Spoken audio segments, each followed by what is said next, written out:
Radio Kids.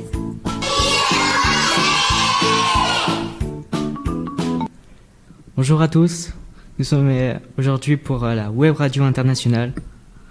Premièrement, nous allons entendre le reportage sur les élections générales présenté par Ismaël, puis un autre reportage sur la formation des délégués du LFCYL, puis nous allons voir une chronique sur l'engagement de Philippe du WWF, présenté par Elena.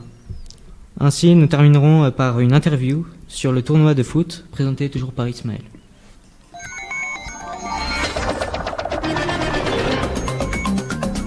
Web radio du lycée français de Castilla-León. Ce mois de novembre, plusieurs événements se sont déroulés. En premier, les débats économiques dans le séminario menor, gagnés par les élèves de 3e, 2e et 1er. Et le 21, les différentes présentations des femmes ingénieurs. Et en dernier lieu, M. Troussard organise un concours de cartographie entre les maisons. Web radio du lycée français de Castilla-León. Commençons par le reportage sur les élections générales présenté par Ismaël. Bonjour à tous. Aujourd'hui, je suis là pour vous présenter une interview que a été faite pendant la formation des délégués du lycée français de Castilla y León, de laquelle on va parler après. Et aussi, on a eu le plaisir de retrouver un conseiller de Laguna de Duero et on a fait une interview. Écoutez-la.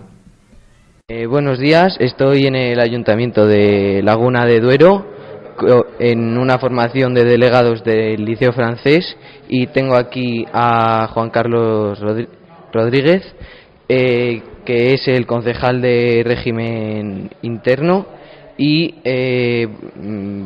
vamos a empezar con la entrevista. Para usted, ¿qué son las elecciones generales? Bueno, en este momento el repetir unas elecciones no es una de las mejores opciones, pero visto que no tenemos otra alternativa, pues el objetivo principal es constituir una mayoría estable para poder gobernar el país de la mejor forma posible. Ahora mismo otra campaña electoral, cuando hemos tenido una hace menos de 6 meses, no es la mejor situación, pero no queda otro remedio a ver si conseguimos una mayoría que pueda tener un gobierno estable durante los próximos 4 años. ¿Y entonces cuáles pueden ser los problemas de repetir dichas elecciones?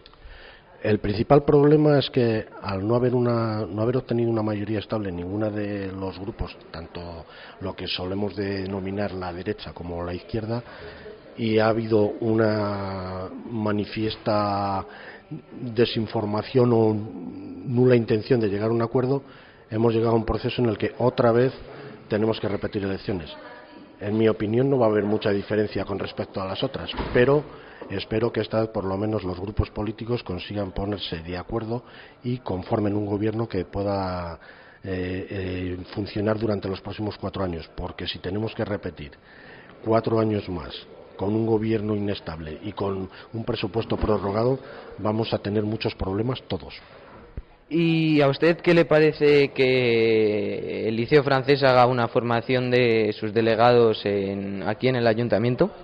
A nosotros estamos siempre muy contentos de que todos los centros escolares visiten el Ayuntamiento, conozcan a sus políticos, conozcan la forma de funcionar, porque hay que tener en cuenta que los ayuntamientos somos la administración más cercana al ciudadano. Nosotros vivimos aquí, igual que vosotros, nos podéis conocer, nos podéis ver por la calle, nos podéis ver en vuestro centro, porque también colaboramos en algunas cosas, y es bueno que todos los chavales, sobre todo ya a determinadas edades, empecéis a participar un poco de lo que es la vida pública. No quiere decir que todo el mundo se tenga que dedicar a esto, pero había un político muy célebre, que era Enrique Tierno Galván, que decía que por los cargos públicos, sobre todo los de los ayuntamientos, debería pasar todo el mundo, igual que por los de presidente de la comunidad, para que todo el mundo supiese cómo funciona la administración, porque todo el mundo habla de ella, pero casi nadie sabe cómo funciona. Vale, pues muchas gracias por dedicarnos este tiempo. Muchas gracias a vosotros por vuestra visita y espero que disfrutéis de ella. Merci de l'avoir écouté. Et à la fin de cette formation, l'équipe de la web radio du lycée français a interviewé 3 élèves de différentes classes pour voir des avis différents sur la formation des délégués du CVSL, que c'est le conseil de vie collégienne et le conseil de vie lycéenne.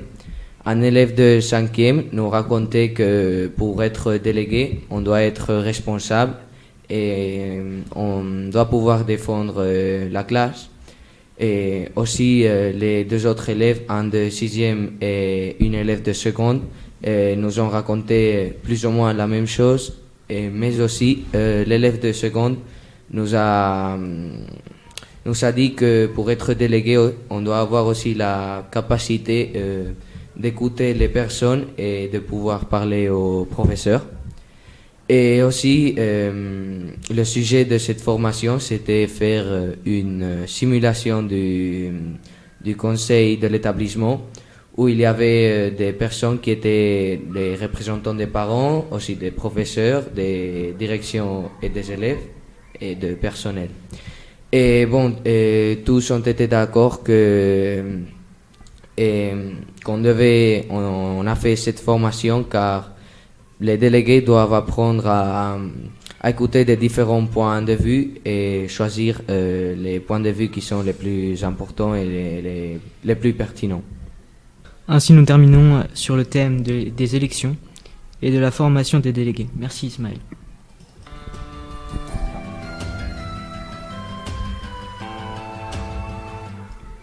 Web radio du lycée français de Castilla et León.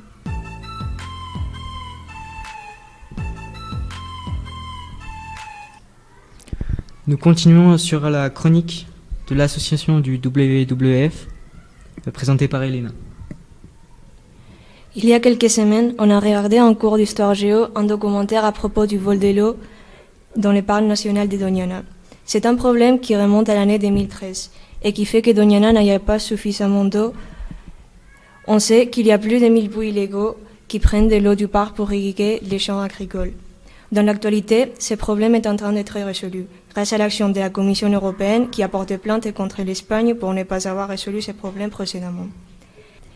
Après avoir regardé ces documentaires, je me suis demandé comment les gens se rendent compte de ces problèmes. Ce qui m'intéressait le plus est cette question de comment on s'engage dans un projet comme celui-ci.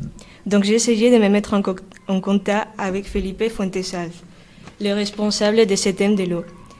Et c'était lui-même qui a fait l'enregistrement de ces documentaires. Mais je n'étais pas capable de me mettre en contact avec lui. Donc en conclusion, tout ce que l'on sait est que ce problème est en train d'être résolu et que déjà 77 puits ont été fermés.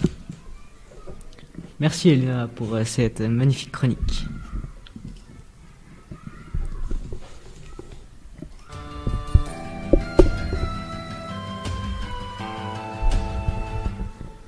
Web radio du lycée français de Castilla et León.